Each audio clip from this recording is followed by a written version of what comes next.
Hi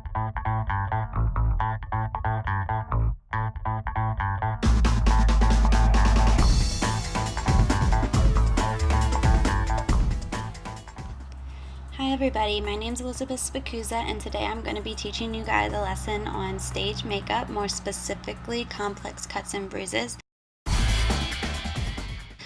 But before I get to the actual lesson, I wanted to ask you guys what common household material you guys think is used as the main material to create a complex cut like this one.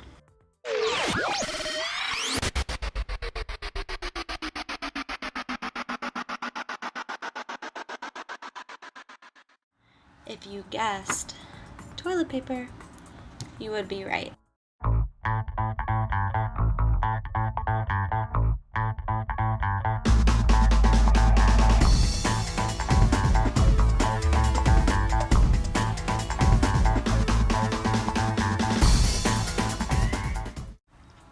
So with all that being said, I want to make sure that you guys understand exactly what we need from our Bin 9 makeup kit.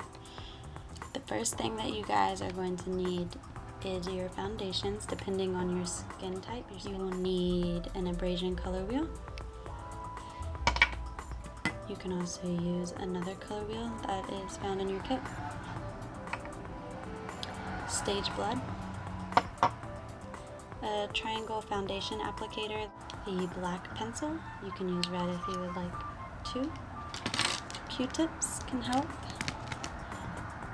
Latex, and I would say at least 3 different makeup brushes. Okay, the other items that you will need that are not in your kit are toilet paper and the hair dryer with the cool setting.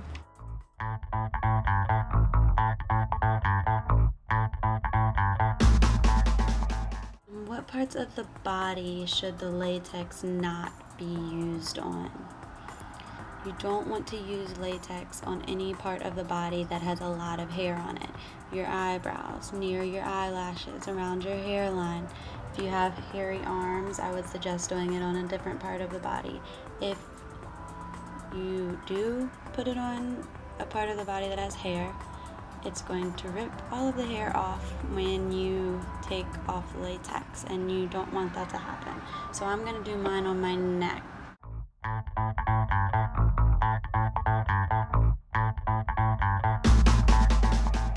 The hair dryer absolutely needs a cool setting, because if it doesn't, you're going to burn yourself, and that's not going to feel good.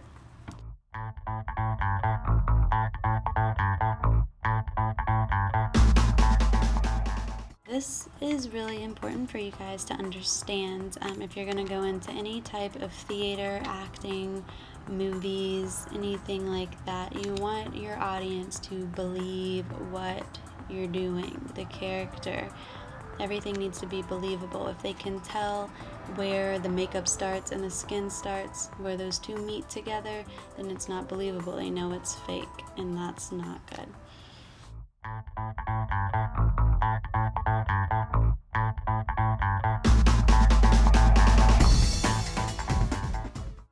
Some of you may have used latex before, so you know where you should and shouldn't use it. Some of you guys might have tried to do this type of makeup for Halloween or other types of events, so hopefully this lesson will help you guys do it better next time.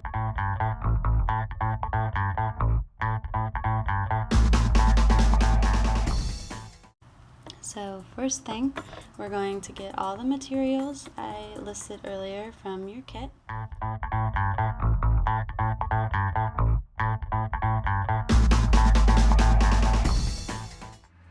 You'll also need to get the other materials, your toilet paper and your hair dryer.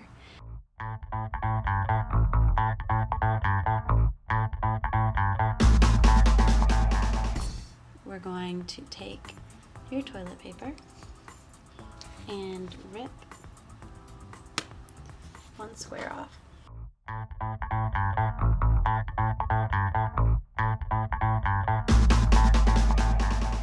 With that square, you just want to rip it down the middle. It doesn't have to be perfect.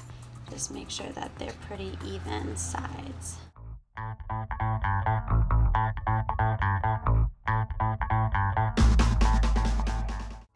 So we're going to take one side, and we're going to roll it up, and then you can, once it's rolled, you can twist it to make it a little bit tighter. And depending on where you're going to be putting your cut, you can make it smaller, make the sides shorter.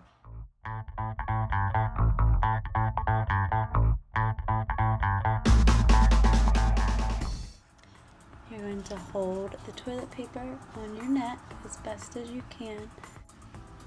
So you're going to get your latex, and you're going to brush the toilet paper on with the latex as best as you can until the latex sticks. And it doesn't have to be perfectly shaped because you're going to cover up all the latex on the toilet paper with foundation and other colors. So just get it on there as best as you can.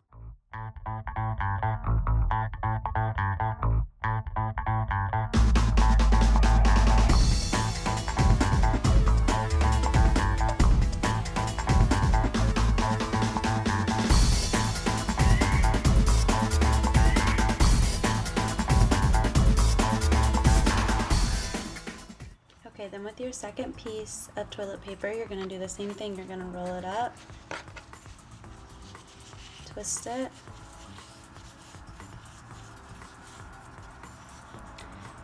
and this time you're going to apply it on the other opposite side of what you did the first time, and you're going to meet the edges together so it kind of forms an oval. See how I'm leaving a space in between each piece of toilet paper? If you don't, then you're not going to have any depth to your cut, and it's not going to look real.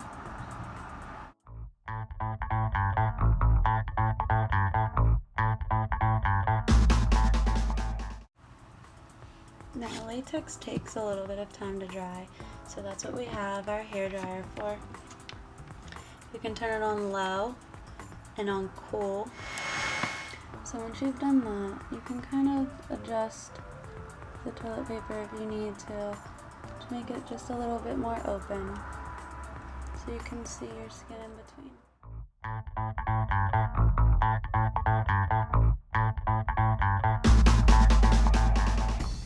You're going to take the foundation closest to your own skin tone.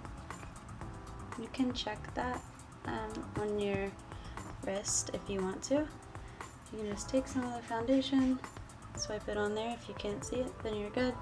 If you can do like I said before and mix it with some other colors until you get the correct color.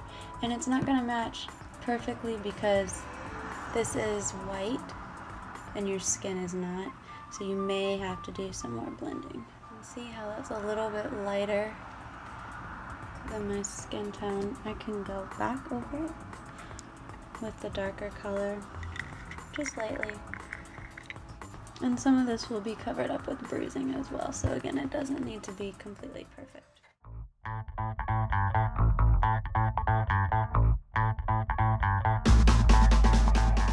Outline the middle part of the cut, the inside, with the black. This will help to create more depth within your cut. Make it look deeper. So the shadow effect that is learned and used throughout almost every different type of stage makeup.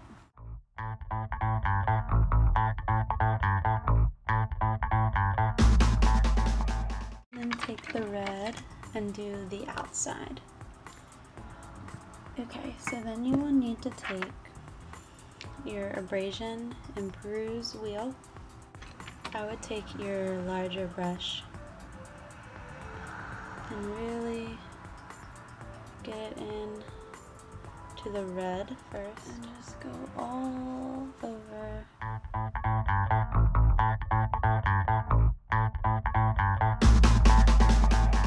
The black. And just kind of splash and dab that on there.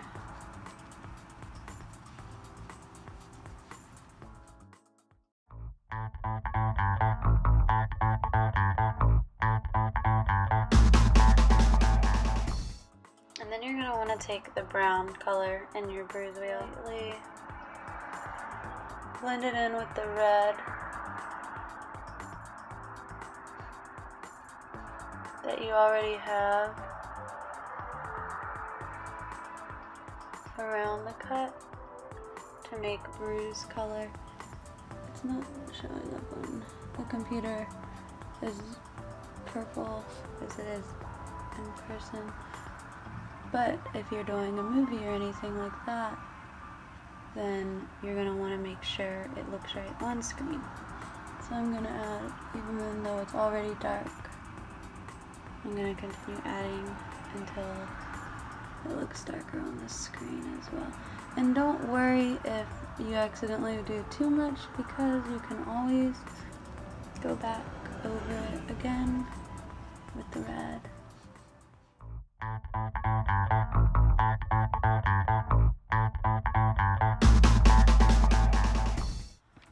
With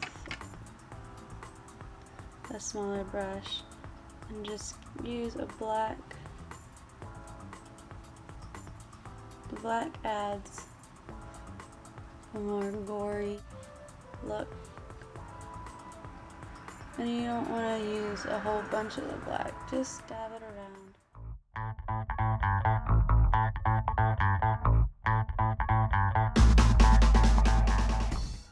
We're almost done.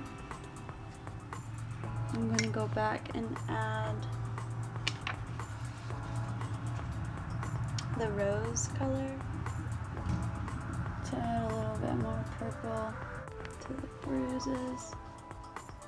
And it's also very important to understand that each time you do this, it's not going to look the exact same, and you're not going to do each step quite the same, because you never apply the makeup the same every time. So it's going to vary a little bit, but it'll be very similar. And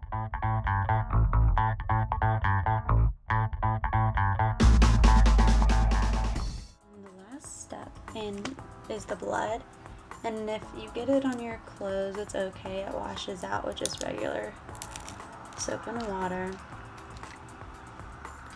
So I'm going to open the blood, and this is where the Q-tips will help. Just stick a Q-tip down in the blood. It's kind of gooey.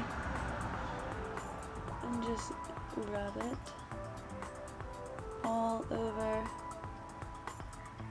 There is a cut to the neck.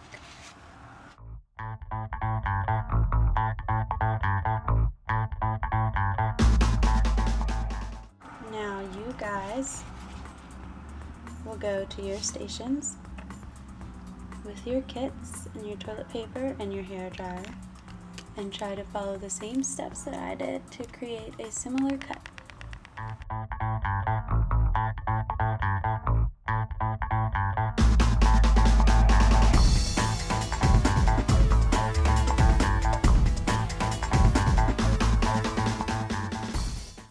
And see how you can't see where the latex started and where it ended. Don't use the latex anywhere where there's hair, and make sure that your hair dryer has a cool setting, and really make sure that you focus on blending. Blending is key so that it looks real. So I hope you guys enjoyed this lesson, and I will see you next time.